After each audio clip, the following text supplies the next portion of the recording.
안녕하십니까. 예. 무지하게 덥죠.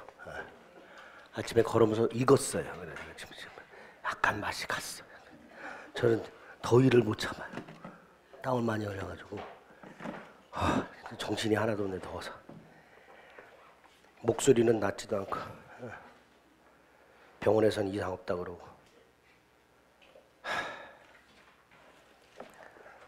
짜증 만렙이죠. 그죠? 여러분들은 더 하죠. 이제 내일 다음 주에 접수도 해야 되고. 그 접수 사진이 합격증 사진이에요. 접수 사진이 합격증 사진이 붙어요. 그러니까 예쁘게 찍으셔가지고. 저는 예전에 접수 사진을 아무거나 냈다가 합격증 사진이 이상한 거 붙어 있어가지고 개짱.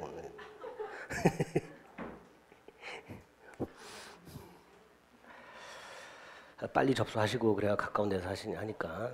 제가 지난번에 말씀드린 접수하시고 나면 그 접수 쭉 나오잖아요, 그죠? 그걸 이제 복사해가지고 여기저기 붙여놔요. 천장 같은데 특히 붙여놔서 이렇게.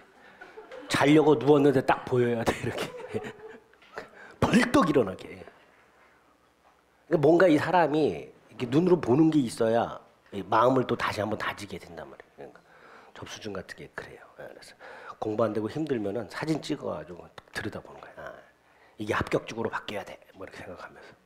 그죠? 교회에서 그런 얘기 하죠. 바라봄의 법칙이라고. 뭘 원하고 바라고 항상 간절해야 됩니다. 힘들 때 그런 걸 이겨낼 수 있어요. 그렇게 하시면 됩니다. 이제 지상권 할 차례죠. 지상권, 용익물권. 지상권, 지역권, 전세권 세 가지가 있고요.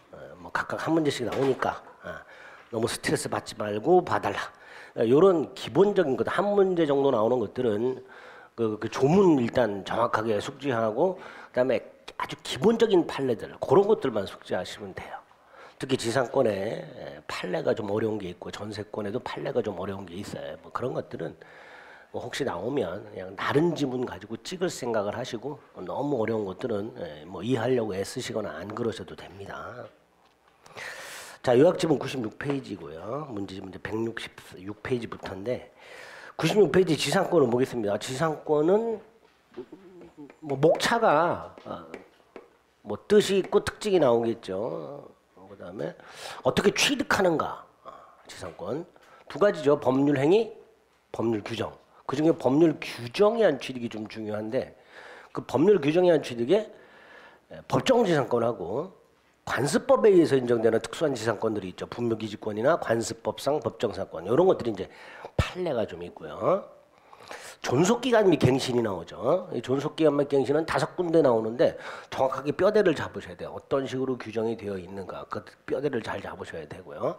지상권의 효력이 나오고 소멸이 나오겠죠. 소멸했을 때 소멸 사유 같은 것들, 소멸의 효과, 이런 것들.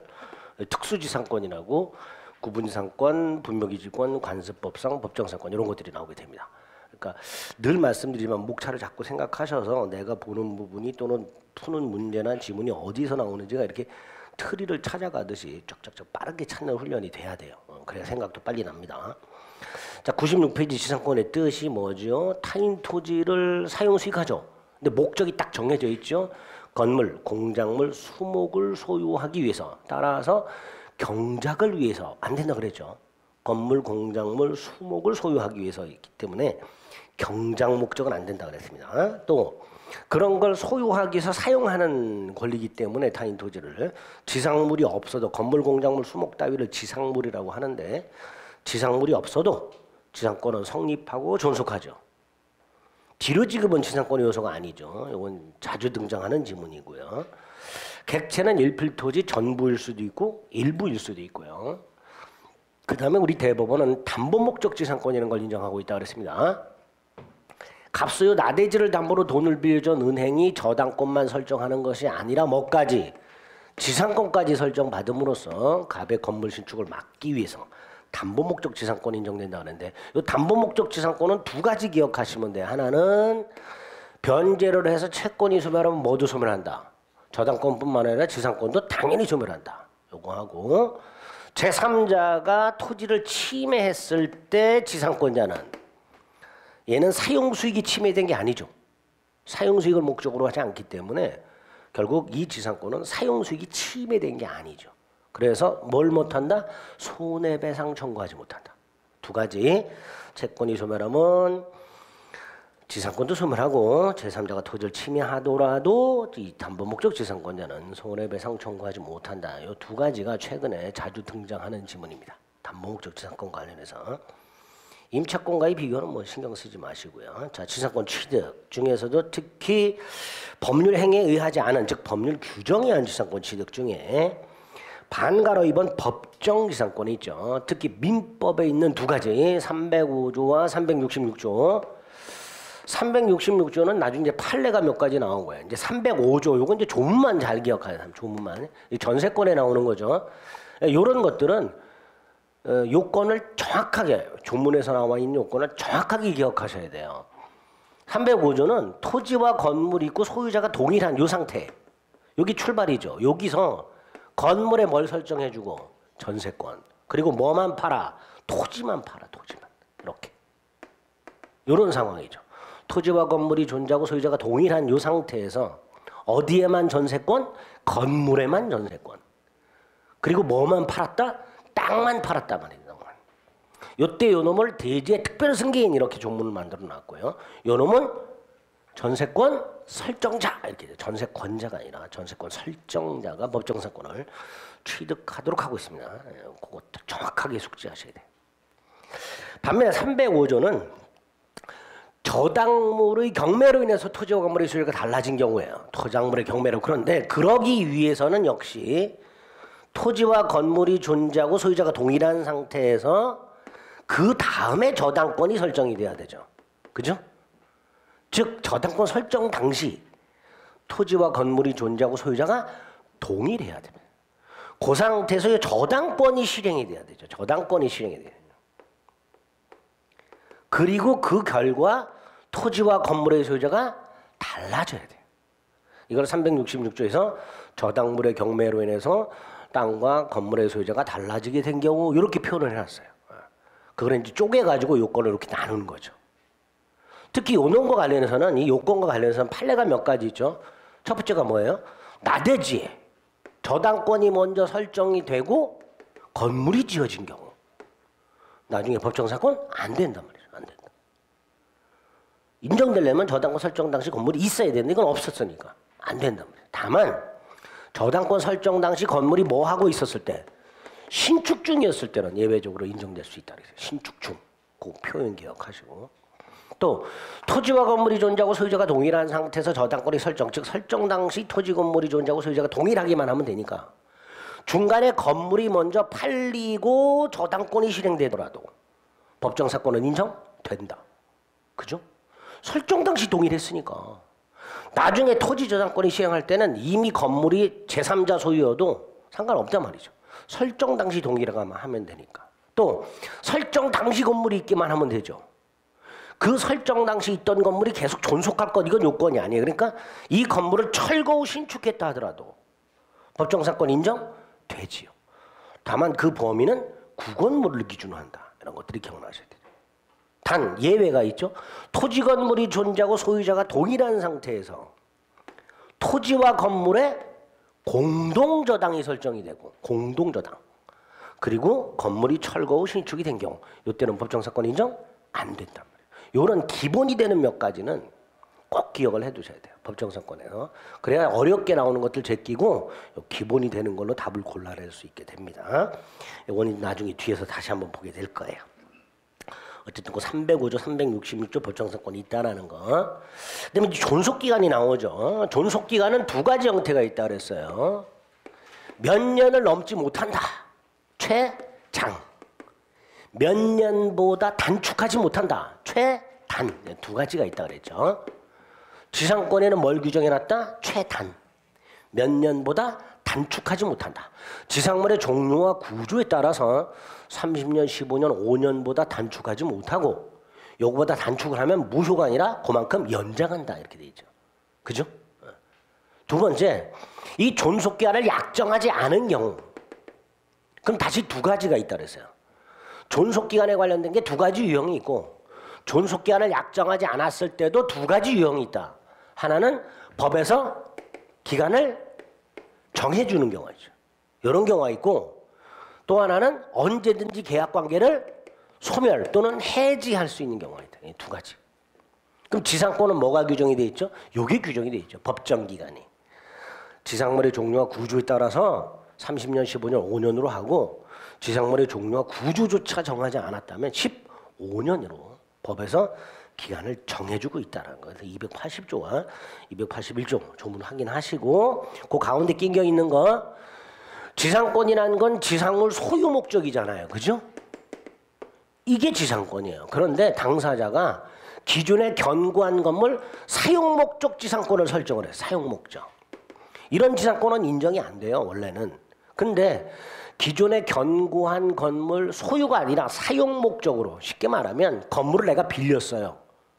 그럼 그걸 빌린 걸로 얼마든지 건물 쓸 수 있잖아요. 근데 이 멍청한 사람들이 건물을 빌리면서 땅에 또 지상권을 설정받은 거야.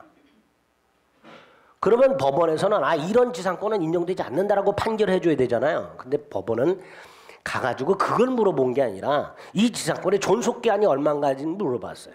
누누이 말씀드리지만 민사소송은 당사자가 주장한 것만 판단한다 그랬어요. 그죠?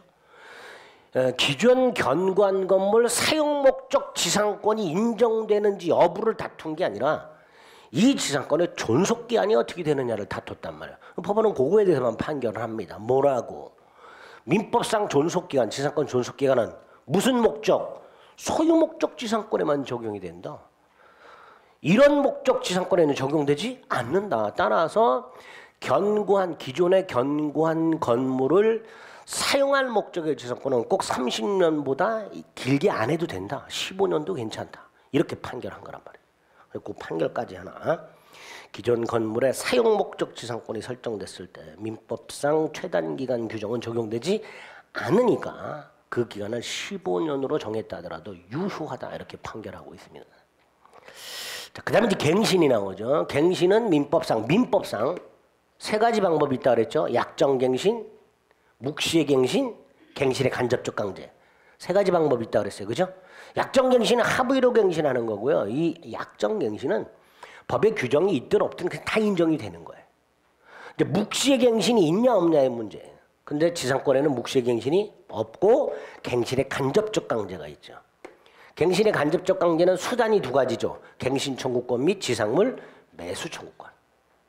283조 뭐라고 돼 있어요?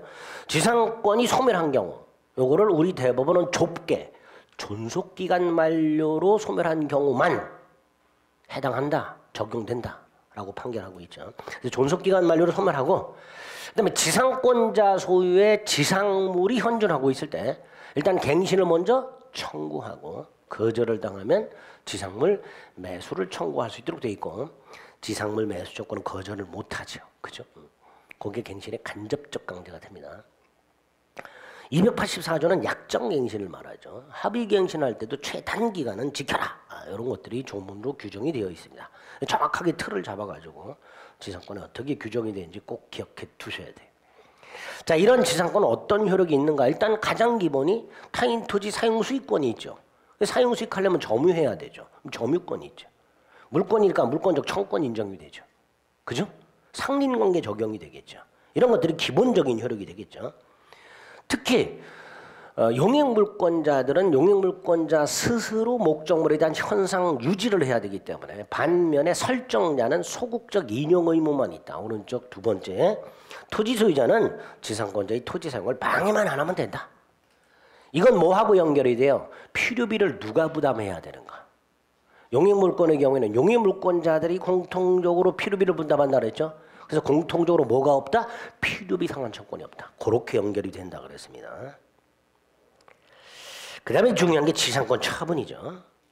지상권도 재산권이니까 얼마든지 양도할 수 있고, 그죠?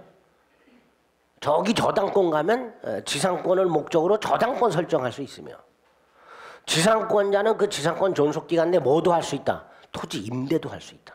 그죠? 지상권 양도, 담보 제공, 토지 임대할 수 있다. 누구의 동의 없이도, 설정자 동의 없이도, 나아가 금지특약은 무효다. 금지특약. 양도 금지특약, 담보 제공 금지특약, 임대차, 금지채가 다 무효다. 그래서 지상권의 양도성은 절대적으로 보장이 된다. 이렇게 얘기하죠. 거기에 한 세트. 또 하나, 지상권과 주종의 관계가 있는 지상물 소유권. 여기 주죠. 지상물에 관한 권리가 주. 여기 종이죠. 지상물에 관한 소유권과 지상권은 목적과 수단의 관계, 주종의 관계가 있다. 주종의 관계가 있지만 별개의 권리다. 따라서 지상물만 양도할 수도 있고 지상권만 양도할 수도 있다. 단 주종의 관계가 있으니까 지상물 양도 속에 특별한 약정이 없는 한 뭐가 포함된 걸로 해석한다. 지상권 양도가 포함된 걸로 해석을 한다. 따로따로 양도할 수 있지만 특별한 약정이 없는 한 지상권 양도, 지상물 양도 속에 지상권 양도도 포함되는 걸로 해석을 한다. 그 결과 건물에 설정된 저당권 해력은 어디에도 미친다? 지상권에도 미친다. 이렇게 되겠죠. 그죠? 그렇게 연결이 됩니다. 지상권 처분 반가로 1번. 그다음 관련 판례 지상권 납두고 지상물만, 지상물은 납두고 지상권만 팔아먹을 수도 있고, 그래서 지상권자와 지상물 소유자가 반드시 일치할 필요도 없고. 반가로 2번 단 두 번째 줄 지상물 양도 시 특별한 사정이 없는 한 지상권도 양도가 포함되는 걸로, 또 지상물에 설정된 저당권 이력은 어디에도 미치는 걸로, 지상권에도 미치는 걸로 그렇게 해석을 하는 거죠. 양가로 3번 지상권에 뭐 설정할 수 있다? 저당권 설정할 수 있다. 그러니까 당연히 지상권자는 이걸 담보로 돈을 빌리고 여기다 저당권을 설정한 상태에서 저당권자 동의 없이 함부로 이 지상권 소멸시키면 된다 안 된다? 안 된다. 지상권자 등은 그걸 담보로 돈을 빌리고 저당권 설정해놨을 때 저당권자 동의 없이 함부로 자신의 지상권을 소멸하게 하지 못한다. 4번 지상권은 유무상을 불문한다 그랬죠? 두 번째 유상인 경우는, 즉 지료 약정이 있으면 그땐 당연히 유상이겠죠. 약정이 있으면. 자, 이거와 관련해서 지료 약정과 관련해서 첫째, 토지 소유자 각과 지상권자 사이에 지료 약정이 있었다. 그런데 이 상태에서 지상권 양도할 수 있죠. 토지 양도할 수 있죠. 이때 지상권 양수인 또는 토지의 신소유자 묶어갖고 뭐라 그래요? 제3자. 이 제3자에 대한 관계에서도 유상이냐 이 문제가 생기죠. 그죠? 자, 이때 지료약정이 등기 여부에 따라서, 지료약정이 등기되었는지 여부에 따라서 등기되어 있으면 제3자에 대한 관계에서도 유상이다. 등기가 안 돼 있으면 제3자에 대한 관계에서는 무상이다. 그거 확인하시고요. 반가로 1번. 두 번째, 약정한 지료가 경제사정의 변동으로 상당하지 않게 되면 당사자는 일방적으로 증액이나 감액을 청구할 수 있도록 되어 있고요. 증액 청구든 감액 청구든 제한이 있다 없다? 없습니다. 다만 당사자가 증액 또는 감액을 청구했는데 이거 형성권이라고 그랬어요. 일방적으로 증액 또는 감액된다 그랬습니다. 단 상대방이 이의를 하게 되면 부득 재판으로 가야 되고, 그래서 법원이 증액이나 감액 판결을 해줘야 될 텐데 이 판결의 효력은 어떻게 된다? 소급한다. 청구시로 소급한다. 아까 말씀드렸듯이 증액 또는 감액 청구는 형성권이라고 그랬잖아요. 결국 증액 또는 감액 판결은 증액 청구 또는 감액 청구가 정당하다는 판결이란 말이죠. 결과적으로 소급한다. 복하면 뭐라고 나와요? 판결 확정 시부터 증액 또는 감액된다 이렇게 나오죠. 그럼 틀린 지문이죠. 판결 확정 시부터가 아니라 소급해서 증액 또는 감액의 효과가 생기게 됩니다. 지료와 관련된 걸 보고 있어요. 다음 페이지 제일 중요한 게 연체죠. 몇 년? 2년 이상 연체죠. 연속 2년, 통산 2년을 불문하고요. 두 번째, 이 지료 연체를 이유로 하는 지상권 소멸 청구권은 청구권이라고 되어 있지만 형성권이죠. 세 번째, 제일 중요한 게 뭐죠? 토지 소유권 양도 전후에 걸쳐서 2년 연체. 이때는 양수인에 대한 관계에서 2년 이상이어야 토지 양수인은 지상권 소멸을 청구할 수 있다. 제일 중요하죠. 확인하시고. 지상권 소멸 중에서 특이의 소멸사예요. 2년 연체를 이유로 하는 소멸 청구가 있고요. 특히 2년 연체를 이유로 하는 소멸 청구와 관해서 그 제한이 문제가 있죠. 아까 봤던 거. 지상권을 담보로 돈을 빌리고 저당권을 설정해 주거나 건물을 담보로 돈을 빌리고 저당권을 설정한 상태에서 지상권자가 2년 이상 지를 연체했을 때 설정자는 소멸 청구할 수, 첫째, 소멸 청구할 수 있다 없다? 있다. 소멸 청구할 수 있다. 두 번째, 단 저당권자에게 통지해줘라. 그리고 이 통지가 저당권자에게 도달한 때 소멸하는 게 아니라 상당 기한 경과 후 소멸 이렇게 되죠. 그죠? 이것도 이렇게 출제가 된 적이 있죠. 저당권자에게 통지가 도달하면 소멸한다. 이렇게 나와요. 그럼 틀린 점이죠. 저당권자에게 통지 후 상당 기한의 경과함으로써 소멸의 효력이 생기게 됩니다. 제한 확인하시고. 다 소멸이 됐다. 원칙적 효과가 뭐예요? 지상권자는 토지를 원상에 회복해서 반환해야 되죠. 따라서 지상물을 수거해야 됩니다. 여기에 설정자가 뭐 할 수 있다? 매수 청구할 수 있다. 지상권 설정자는 상당한 가액을 제공하고 지상물 팔아라. 매수 청구할 수 있다. 다만 지상권자는 정당한 이유 없이는 거절 못한다라고 돼 있는데 아무리 생각해도 거절할 수 있는 정당한 이유는 없다 그랬죠. 그래서 형성권으로 해석을 한다 그랬습니다. 조문에는 정당한 이유가 있으면 거절할 수 있는 것처럼 되어 있지만 내가 건물 철거하지 않고 팔으라는데 그 거절할 사람이 누가 있냐 말이죠. 그죠? 그래서 형성권으로 해석을 한다 그랬고요. 결국 지상권에는 지상물 매수 조건이 두 종류가 있다. 지상권자의 지상물 매수 청구권과 지상권 설정자의 지상물 매수 주권. 비교해야 되죠. 설정자는 팔아라죠. 지상권 소멸 원인을 묻지 않죠. 반면에 지상권자는 사라 청구하는 거고 요건이 뭐였어요? 존속기간 만료로 소멸, 갱신 청구 거절. 이럴 때만 지상권자는 지상물 매수를 청구할 수 있었죠. 비교할 수 있어야 됩니다. 마지막으로 지상권자는 필요비 상환 처권 없지만 뭐는 있다? 유익비 상환 처권이 있다. 다만 명문 규정이 없다 그랬죠. 과거에 지상권자는 명문 규정에 의해서 유익비 상환 처권이 인정된다라고 출제가 된 적이죠. 틀렸죠. 명문 규정에 의하여가 틀렸죠. 규정은 없고 토지 임차인의 유익비 상환 처권을 유추해서 유익비 상환을 청구할 수 있다라고 해석을 합니다. 물론 필요비 상환 처권은 당연히 없고요. 뭐 요 정도예요. 듣고 나니까 지상권 아무것도 아니죠, 그죠? 아무것도 아니에요. 여기서는 지금 떠든 거예요, 지금이야. 그다음에 특수지상권이라고 구분상권이 나왔습니다. 구분상권은 두 개만 기억하면 돼요. 하나가 뭐죠? 수목 소유 목적으로는 설정할 수 없다. 그죠? 지하나 지상의 특정 공간만의 사용식을 목적으로 하니까 수목 소유 목적으로는 안 된다라는 거 하나 하고요. 또 하나 구분상권을 설정하고자 하는 땅에 기존의 지상권자라든가 지상권을 목적으로 하는 저당권자 등이 있으면 제한물권자, 제한물권을 목적으로 하는 또 다른 권리자가 있으면 전원 승낙을 받아라. 구분상권을 설정하고자 하는 땅에 기존의 제한물권자들이 있다면 전원 승낙을 받아라. 그 두 가지만 기억하시면 됩니다. 자, 두 번째 분묘기지권 전부 판례라 그랬죠. 타인 토지에 분묘를 설치하고 그 분묘를 소유하면서 분묘에 대한 제사소 봉사를 목적으로 그 분묘가 설치된 바닥면 분묘기지 플러스 주위의 빈 땅 공지를 사용 수익할 수 있는 관습법 즉 대법원에서 인정하고 있는 지상권 유사의 물권을 분묘기지권이란다.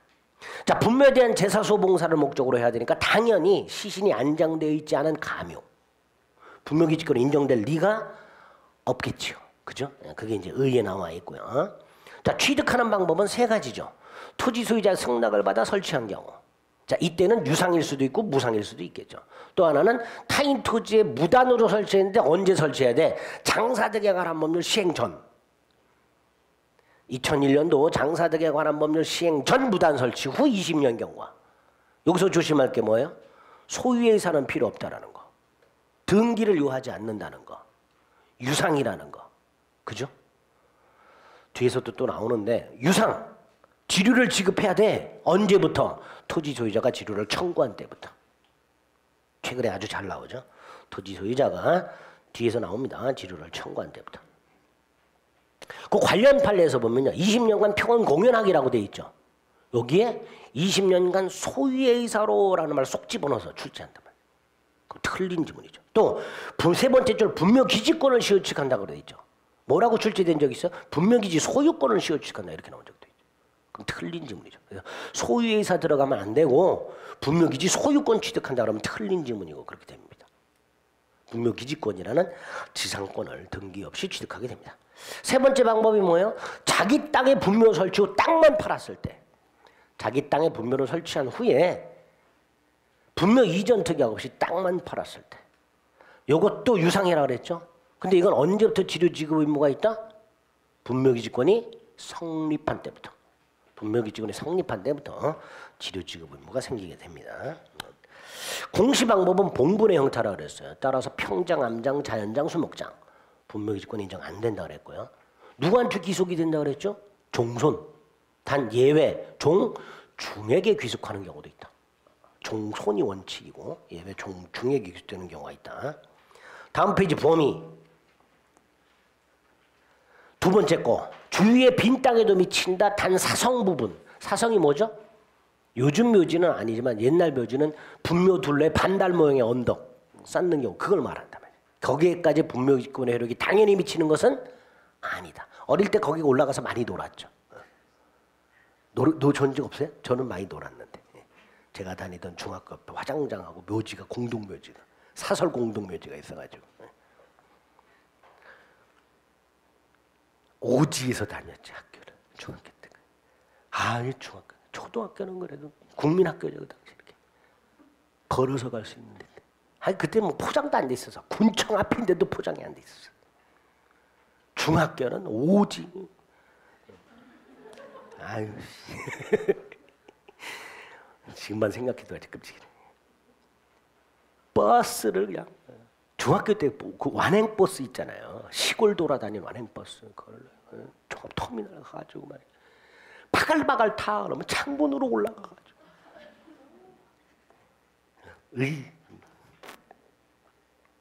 얼굴은 되게 고급스럽게 생겼는데 자라기는 아주 험하게 자랐죠. 네. 중학교 근처에 사설 공동묘지 및 화장장까지 있어요. 사설로 화장장. 네. 지금은 없어졌겠지.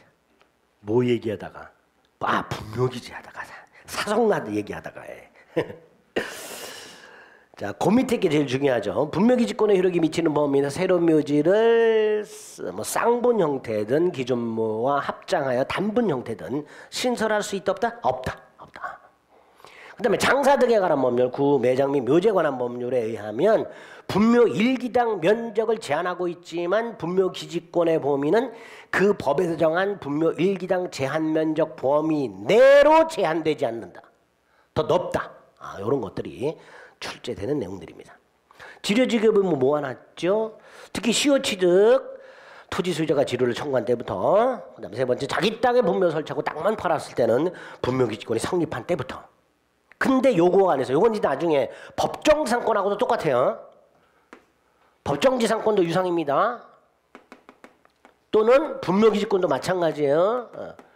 이렇게 성립을 했을 때 지료지급 의무가 생긴다 그랬어요. 그죠? 다만 지료를 얼마를 지급할지 그거는 나중에 분묘기지권이 성립한 후에 당사자 합의가 안 되면 법원에 의해서 뭐가 결정이 된다? 지료가 결정이 된다 그랬어요. 따라서 첫째, 결정 전에는 지료를 지급할 수가 없으니 연체도 있을 수가 없다. 두 번째, 결정이 되면 소급한다.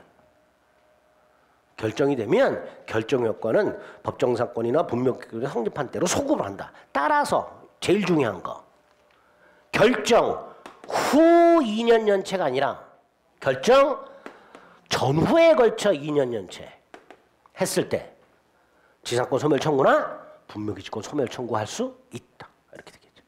그죠? 그런 것들이 확인되시면 되고요. 존속기간은 분묘에 대한 제사소봉사가 계속하는 한 존속한다고 그랬어요. 그죠? 민법상 지상권의 존속기간은 규정이 없고요. 자, 언제 소멸해요? 두 가지. 분묘기준을 포기한 경우하고 봉분이 멸실된 경우. 자, 각각 조심할 게 있죠. 분묘기지권의 포기라는 게 보통 뭐죠? 묵시적 포기가 있죠. 분묘에 대한 제사소봉사를 장기간 방치. 그럼 분묘기준을 포기한 거고 분묘기지권 소멸했으니까 분묘에 대한 점유를 이전하지 않더라도 분묘기지권을 소멸한다. 그거 기억하시고, 그다음 본분이 멸실됐을 때 분묘기지권 소멸하지만 일시적 멸실에 불과한 경우, 즉 유골이 존재하며 원상복구가 가능한 일시적 멸실의 경우에는 소멸하지 않는다. 그런 것들이 뭐 어렵지 않은 판례니까요. 정확하게 숙지하시면 돼요. 좀 제일 짜증난 게 관습법상 법정사건이죠. 자, 관습법상 법정사건은 세 가지 요건을 일단 머릿속에 팍 박아야 되죠. 토지와 건물이 존재하고 소유자가 동일. 그죠? 일단 이게 출발이라. 그 다음에 매매 등을 원인으로 토지와 건물의 소유자가 달라져. 땅만 팔았다, 건물만 증여했다, 땅만 간제 경매됐다. 뭐 등등등 이렇게 매매 등을 원인으로 토지와 건물의 소유가 달라져야 되고, 세 번째가 뭐예요? 당사자가 관습법상 법정사건 배제 특약이 없을 거거든요. 세 가지 요건. 그죠?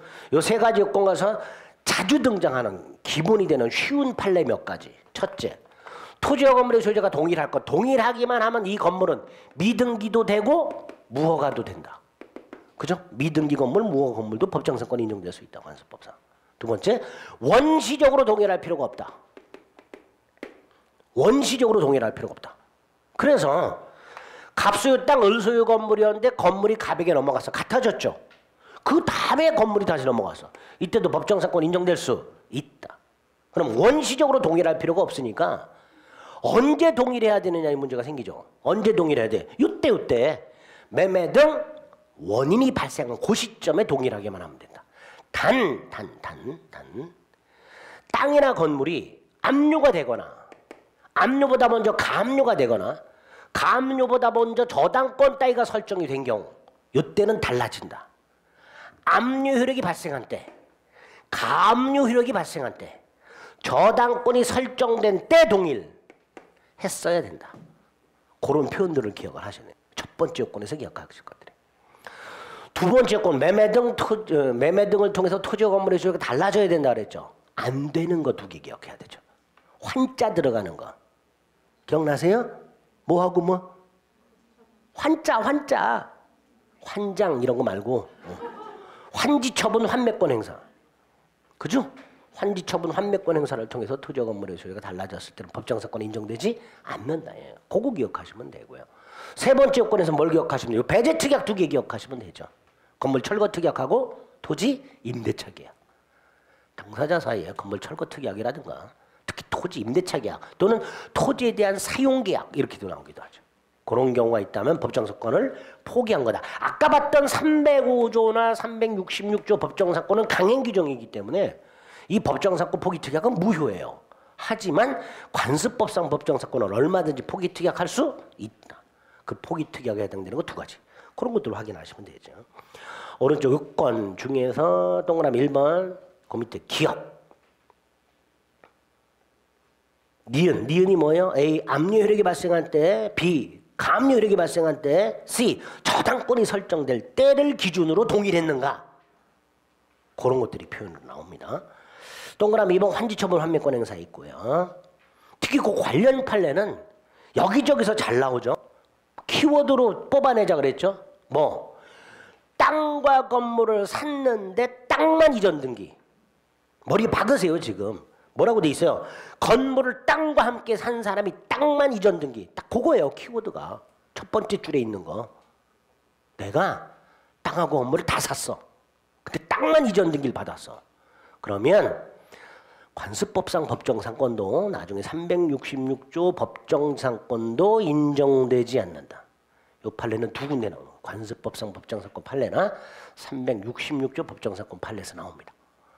안 된다 둘 다. 첫 번째 줄 가지고 머리 박으시면 돼. 동그라미 한번 배제 특약 두 가지, 건물 철거 특약이라든가 토지 임대차 계약 나오죠. 그 다음에 밑에 관련 판례 중에서 기억할 게 있었어요. 뭐였죠? 토지 공유와 관련된 거. 지난번에 공유에서 봤잖아요. 토지 공유. 위에 건물 이렇게 나오면 세 가지.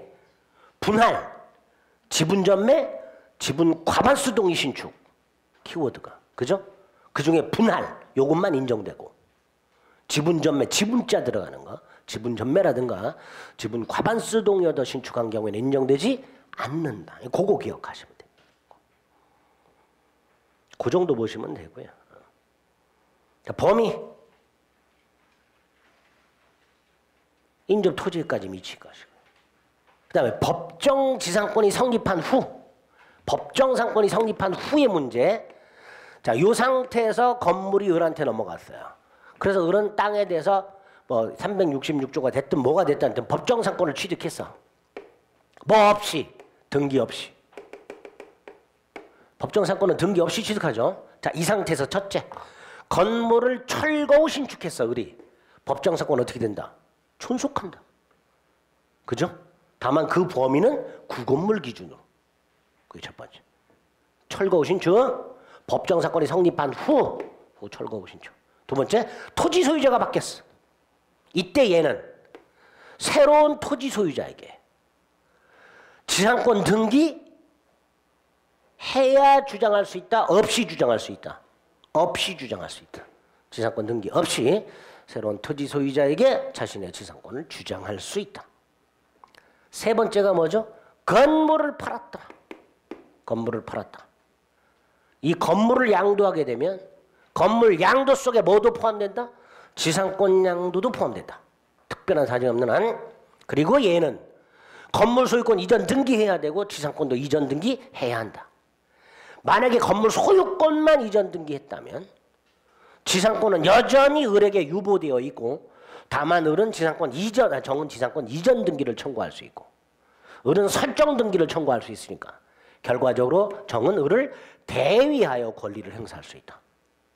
그래서 얘는 지상권 등기 의무자, 얘는 지상권 등기 권리자, 즉 장차 지상권을 취득할 지위에 있는 자를 상대로 철거를 청구하지는 못하고 지료상당액의 부당이득 반환을 청구할 수 있다. 이렇게 되겠죠. 마지막이 뭐예요? 경매. 건물이 경매되면 경락인은 건물 소유권 및 지상권을 등기 없이 취득한다. 그런 것들이 7번에 나와 있는 내용들이죠. 그런 것들을 확인하시면 됩니다. 특히 7번은 최근에 다른 자격증에서 딱 요 형태, 요 사례 형태로 딱 출제가 됐어요. 다른 자격증. 우리 시험에서도 한번 이렇게 그대로 출제가 된 적이 있었고요. 또 나올 가능성이 조금 있죠. 어렵게 내면 정확하게 법률 관계를 숙지하시면 됩니다. 자, 문제를 통해서 나중에 또 보게 됩니다. 그럼 볼까요? 찬찬히 166페이지. 1번 구분 이상권은 수목소유 목적으로는 설정할 수 없다. 2번 지상권자는 지상권을 양도하거나 토지 임대할 수 있다. 3번 수목은 경작 대상은 포함되지 않는다. 4번 일필토지 일부요도 무방하다. 그죠? 5번이 틀렸죠. 지상권 설정자라고 토지 소유자죠. 토지 소유자는 지상권자를 방해만 안 하면 된다 그랬죠. 그거 틀렸죠. 지상권자가 적합한 상태로 만들어 놔야 되죠. 지상권 설정자가 아니라. 5번이 틀렸고요. 2번의 기억. 지상권자와 지상물 소유자는 반드시 일치할 필요가 없다. 그랬습니다. 그러면 기억 틀렸고요. 니은 건물 저당권 여력은 어디에도 미친다? 건물 소유를 목적으로 하는 지상권에도 미친다. 기억 O, 기억 X, 니은 O 이렇게 되겠죠. 디귿. 지상권에 있어서 지료를 등기하지 않더라도 토지 소유자는 지상권 이전받은 자에게 대항할 수 있다. 아까 뭐라 그랬어요? 지료에 관한 약정이 등기되지 않으면 제3자에 대한 관계에서 뭐라 그랬죠? 무상이라고 그랬죠. 그죠? 등기 안 돼 있잖아. 따라서 지상권 이전받은 자에게 지료 청구할 수도 없고 지료 연체 사실을 주장할 수도 없죠. 틀렸네요. 리을. 건물 사용 목적이 사용이 포인트죠. 요거는 최단 존속기간 적용된다 안 된다? 안 된다. 여기서 280조 1호가 뭐죠? 1항 1호? 에이 그냥 떠오르면 되지. 뭐 몇 30년 2호 15년 3호 5년 뭐 이렇게 되겠죠. 그죠? 대충. 미음 관습법상 법정권이 붙은 건물의 소유자라고 되어 있습니다. 이 그림 예. 법정사건이 붙은 건물의 소유자가 뭘 팔았어요? 건물을 팔았어요. 그죠? 이렇게 나오는 거예요. 법정사건이 붙은 건물 소유자 을이 건물을 정에게 팔았을 때 제3자 얘가 건물 소유권을 취득하면 지상권도 취득하나요? 아니지. 지상권은 따로 이전 등기 해야 취득한다 그랬죠. 아주 잘 나옵니다. 이게. 건물 소유권을 취득했다 하더라도 지상권은 별도로 등기하지 않는 한, 이전 등기하지 않는 한 지상권은 취득하지 못합니다. 옳은 건 니은 리을 두 개. 3번 1. 지상권 양도 금지 특약. 무효라 그랬죠. 지상권의 양도성은 절대적으로 부정이 된다 그랬습니다. 2번 구분상권을 설정하려면 그 기존 토지에 존재하는 제한물권자 승낙을 받아야 된다 그랬죠. 전원 승낙을 받아라. 3번 건물 이외의 공작물 소유 목적 30년으로 설정할 수 있어요 없어요? 있지. 5년 이상이기만 하면 되잖아요.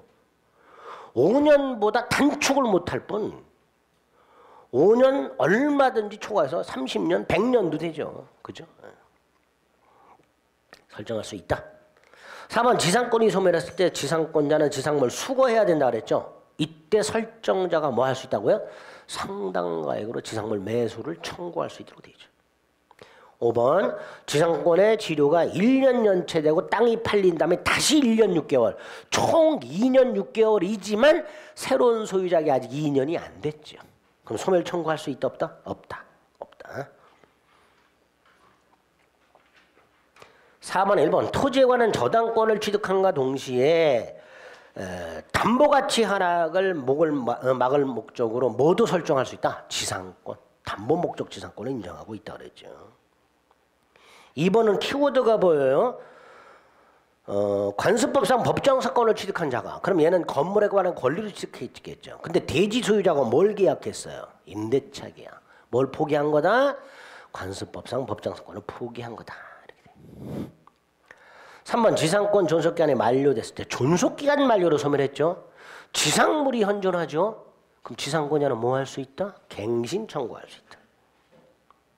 4번 토지 소유자가 지상권자의 지료연체를 이유로 소멸 청구해서 지상권이 소멸했을 때 지상권자 지상물 매수 청구할 수 있어요 없어요? 없잖아.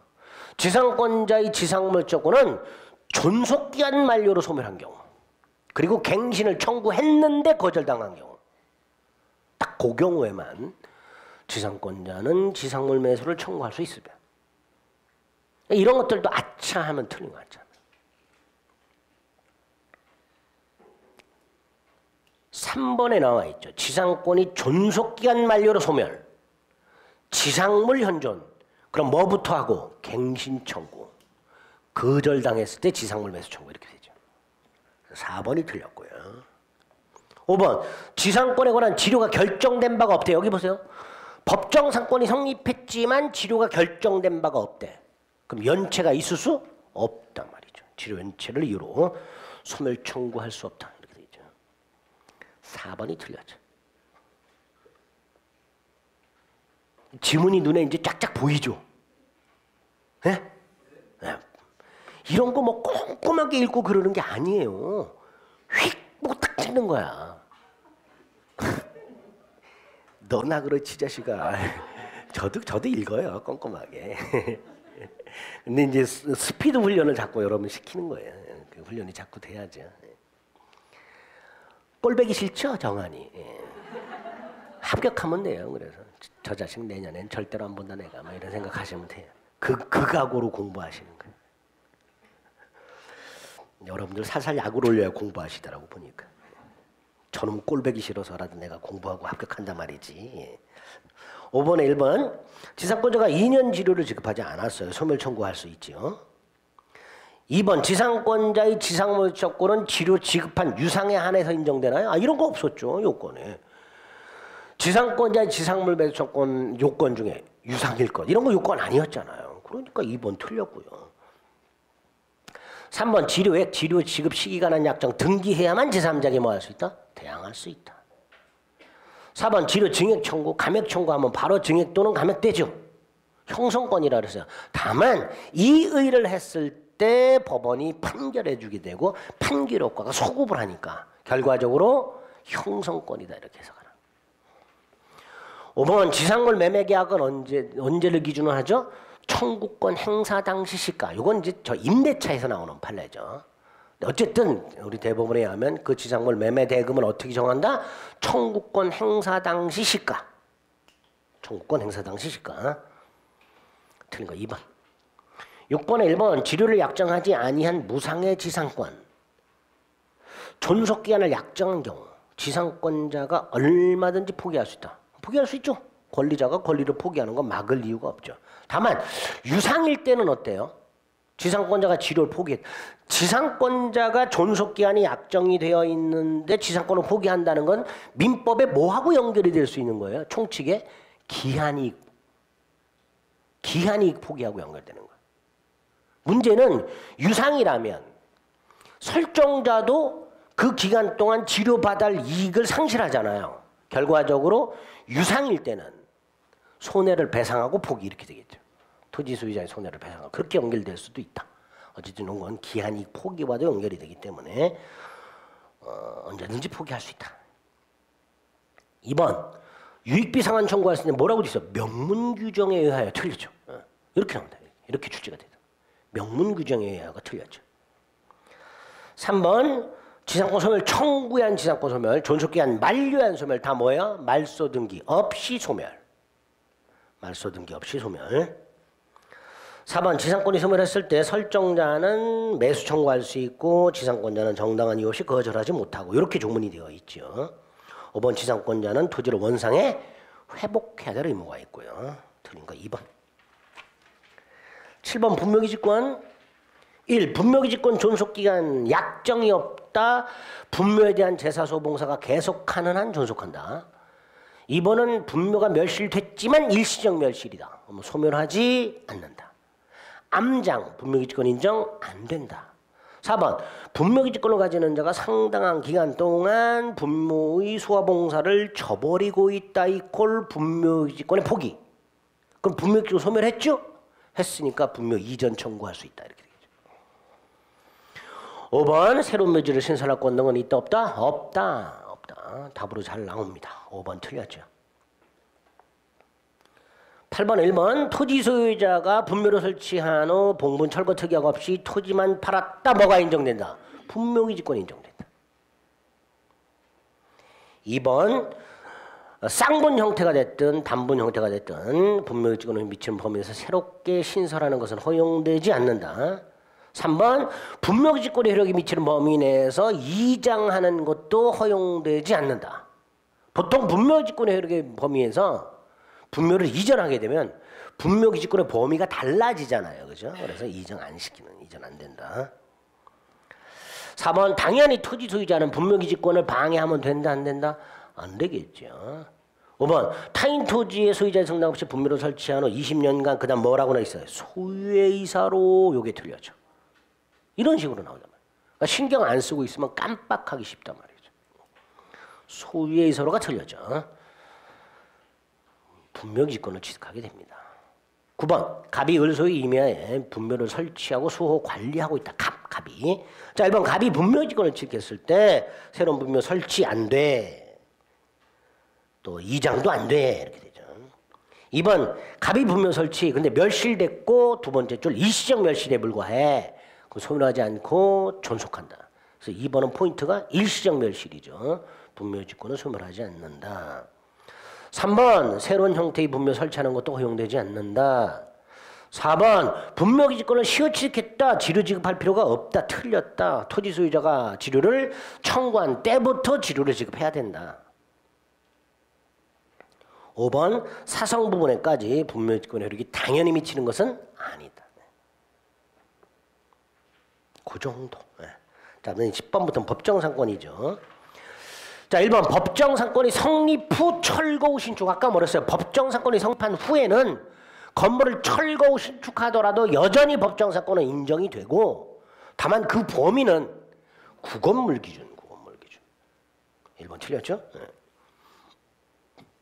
이번 법정상권에서 건물은 미등기 건물이어도 되죠. 아까 법정상권이 인정되기 위한 건물은 미등기 건물이어도 되고 무허가 건물이어도 된다 그랬습니다.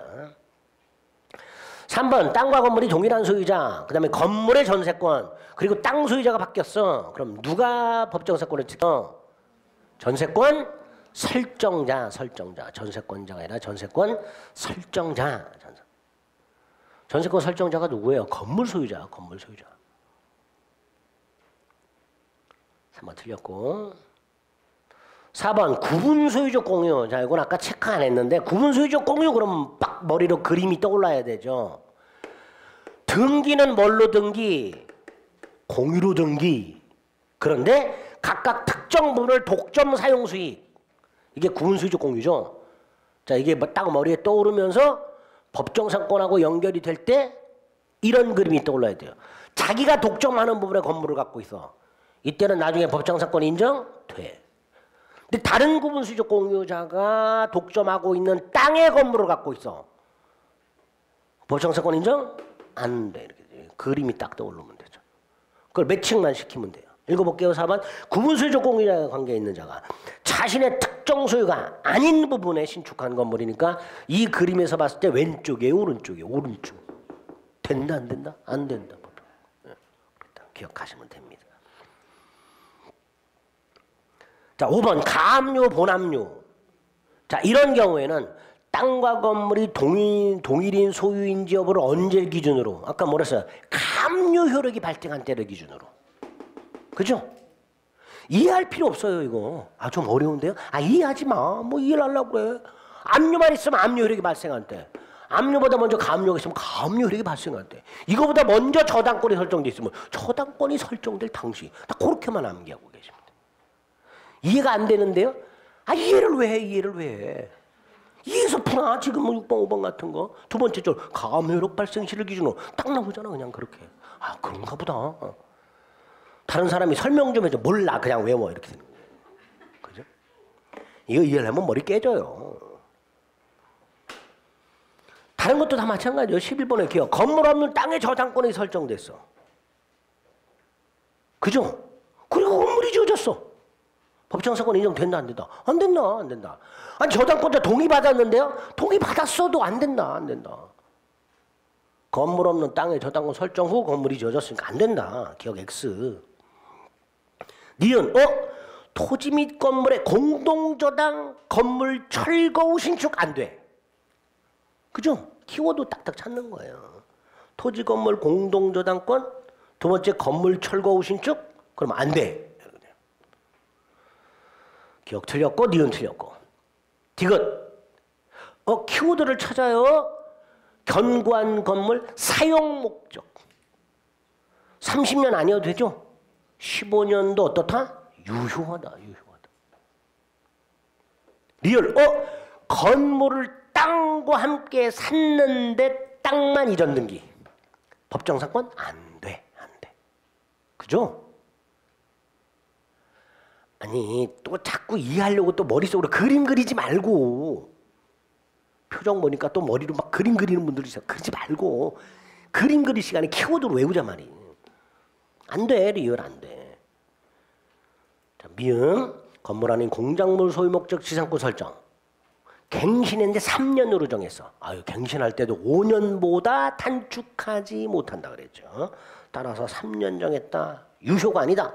3년으로 정했다. 5년으로 연장하죠. 그래서 옳은 것은 꼴랑 하나네요. 그죠? 디귿 하나. 12번 뭐 이렇게 막 6개씩 나오진 않아요. 제가 여기저기 기출됐던 거 뜯어가지고 넣어놨는데 한번 확인하시라고. 기억. 토지를 사가지고 사실상 처분 권한을 가진 자가 건물을 신축한 후 건물이 강제금이다.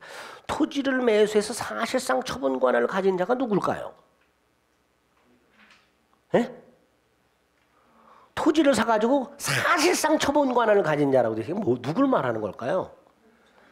등기 없이 점유만 한 놈. 우리 건물에서 한번 본 적 있잖아요. 건물 사가지고 등기 없이 점유만 하고 있는 놈. 사실상 처분권이 있어서 그 철거권이 있다 그랬잖아요. 그럼 똑같은 거죠. 그럼 보세요. 갑소유 땅을 샀어 그리. 근데 얘가 사실상 초복권만 있어. 무슨 뜻이다? 점유만 하고 있고 뭘 하나 했다? 그럼 땅은 누구 소유예요? 갑소유잖아요. 이 상태에서 을이 건물 지었어. 갑소유 땅, 을소유 건물이에요. 나중에 법정상권 인정될까요? 안 될까요? 안 되잖아. 법정상권은 기본 출발이 토지와 건물이 존재하고 소유자가 동일, 이게 출발이란 말이야. 이건 벌써 다르잖아요. 그죠? 따라 법정상권 인정된다 안 된다? 안 된다. 안 된다. 옳은 질문이죠. 니은 또 나왔어. 땅과 건물을 같이 샀는데 땅만 든 게 있어. 법정상권 안 된다 그랬죠? 니은 틀렸죠. 답은 2번 아니면 3번이겠죠. 그죠? 근데 이 기억은 옳은 지문이야. 그럼 3번만 답이 되겠군요. 그죠? 틀린 지문 하나 고라 그랬으니까. 그럼 뒤부터는 안 봐도 되네요. 그죠? 그래도 한번 보죠. 자, 법정상권이 있는 건물을 경락받았대. 이 건물을 경락받았대. 그럼 얘는 건물 소유권도 지상권도 등기 없이 취득한다 그랬습니다. 리얼 법정상권을 가진 건물 소유자 이 그림 을로부터 건물을 산 정 또 나왔어요. 법정상권이 붙은 건물 소유자로부터 건물을 양수한 자 등기 권리자라 그랬죠. 그러니까 등기 의무자 갑이 등기 권리자를 상대로 철거를 청구하는 것은 된다 안 된다? 안 된다. 철거 청구 못한다. 신의측에 반한다. 미음 저당권 설정 당시 건물이 있었는데 그거를 때려부시고 새로 졌어. 그래도 법정상권 인정? 된다. 설정 당시 건물이 있었다면 그 건물을 때려부시고 새로 진 다음에 저당권이 실행되더라도 법정상권 인정? 된다. 범위는 때려부시기 전 건물을 기준으로 정하게 된다. 그게 미음이죠. 비읍은 어쩌고 저쩌고 땅과 건물을 소유하던 사람이 땅만 증여하고 건물을 철거 여기까지만 보면 법정상권 안 되겠죠. 근데 예외 두 번째 줄 철거하고 다시 짓기로 합의. 이때는 법정상권 인정된다. 자, 아까 우리 이제 103페이지 요약집 밑에서 두 번째 박스 법정상권 성립을 배제하는 특약이 없을 것 박스 1번. 아까 건물 철거하는 특약만 확인했죠. 근데 예외가 있습니다. 다만 토지 및 건물 소유자 갑이 토지만 증여하면서 건물은 철거하고 신축하기로 한 경우에는 인정된다. 그죠? 그런 것들. 조금 독특한 것들이 있을 수 있으니까 그런 것들을 확인하시면 되는 거예요. 됐습니다. 이제 13번 봅니다. 관습법상 법정상권이라고 되어 있습니다. 1번 관습법상 법정상권은 동일인에게 속하였던 토지와 건물 중 어느 하나가 매매 등의 원인으로 달라지게 된 경우에 성립한다. 그렇죠? 요건이고요. 2번 토지와 건물 중 건물만 사면서 땅만 따로 무슨 계약? 임대차 계약을 했습니다. 관습법상 법정상권을 포기하는 특약이죠. 3번 무허가 건물이어도 되고 미등기 건물이어도 법정상권은 인정이 된다 그랬습니다. 4번 법정상권이 성립한 건물을 양수한 자 예. 근데 아직 지상권은 이전 등기를 못 받았어. 그럼 얘는 지상권자는 아니죠. 그죠? 지상권이 아닙니다. 다만 토지 소유자는 철거 청구할 수 있다 없다? 없다. 그러니까 얘는 토지 소유자의 철거 청구에 뭐 할 수 있다? 대항할 수 있다. 이렇게 되겠죠. 그죠? 지상권은 없지만 장차 지상권을 취득할 권리자니까 그거 가지고 토지 소유자의 철거 청구에 뭐 할 수 있다? 대항할 수 있다. 다시 한번 얘가 철거 청구할 수 없다만 기억하지 마시고 갑의 철거 청구에 얘는 뭐 할 수 있다? 대항할 수 있다. 이렇게 같은 그렇게 기억을 해두십니다. 5번 건물 양수인은 대지를 점유할 권리가 있으므로 토지 소유자는 그 대지 소유에 관한 손해배상은 청구를 못한다. 또 얘 말하는 거예요. 얘 건물 양수인 얘. 그러니까 갑은 얘한테 불법 점유를 이유로 하는 손해배상은 청구를 못하고 뭐만 청구할 수 있다? 부당이득 반환 청구할 수 있다. 그죠? 두 가지 기억하시면 돼요. 그림에서 갑은 정을 상대로 철거 청구할 수 없다. 손해배상 청구를 뭐 할 수 없다. 그러나 뭐는 할 수 있다. 부당이득 반환은 청구할 수 있다. 그렇게 기억을 해두시면 됩니다. 됐죠? 이 정도예요. 지상권. 별거 없지요. 지역권은 잠시 쉬었다가 보겠습니다.